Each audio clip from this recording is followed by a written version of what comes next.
Bonjour! Aujourd'hui, j'ai envie de vous parler du point St. John, qui est un point que j'utilise quand même souvent dans mes patrons. Je l'aime vraiment, vraiment beaucoup. Ici, on le voit dans mon pull Aubranie. Donc, c'est un point qui est légèrement ajouré avec une barre horizontale qui donne un très beau fini puis qu'on peut travailler de plusieurs façons. Donc là, vous le voyez dans de la laine grosseur fingering. Puis, j'ai un châle ici en grosseur DK qui est aussi réalisé. Donc, on voit encore mieux la définition du point. Encore une fois, il est travaillé ici en rayure, mais ça peut être travaillé aussi en uni. Donc, pour réaliser ce point-là, c'est vraiment super important de suivre les indications. Donc, on va avoir un rang avec une diminution, puis ensuite de ça, un rang avec une augmentation.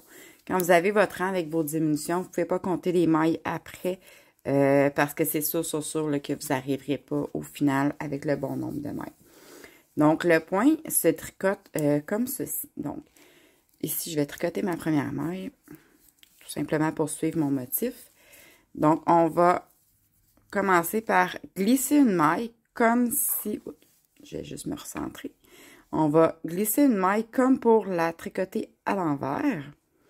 On va tricoter 2 mailles. Et on va prendre la maille qu'on a glissée, donc 2 mailles avant, et la passer par-dessus les 2 mailles glissées. C'est ce qui nous crée notre brin horizontal.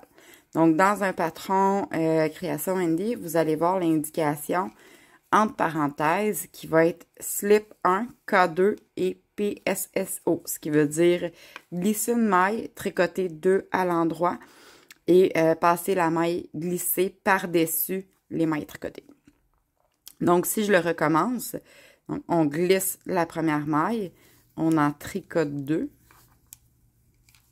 et on vient prendre la maille qu'on a glissée et on la passe par-dessus les 2 autres mailles.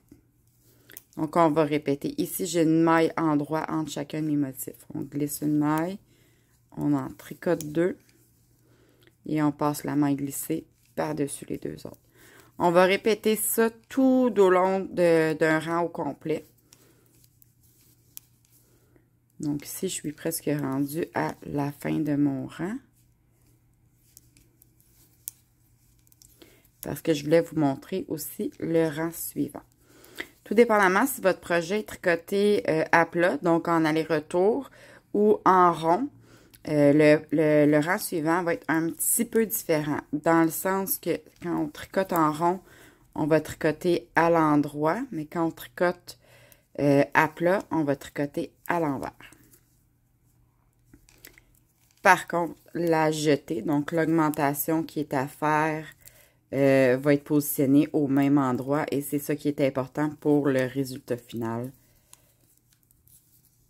Comme ça ici. Je vais tourner.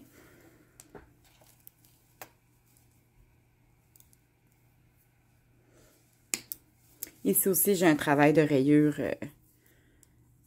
en cours.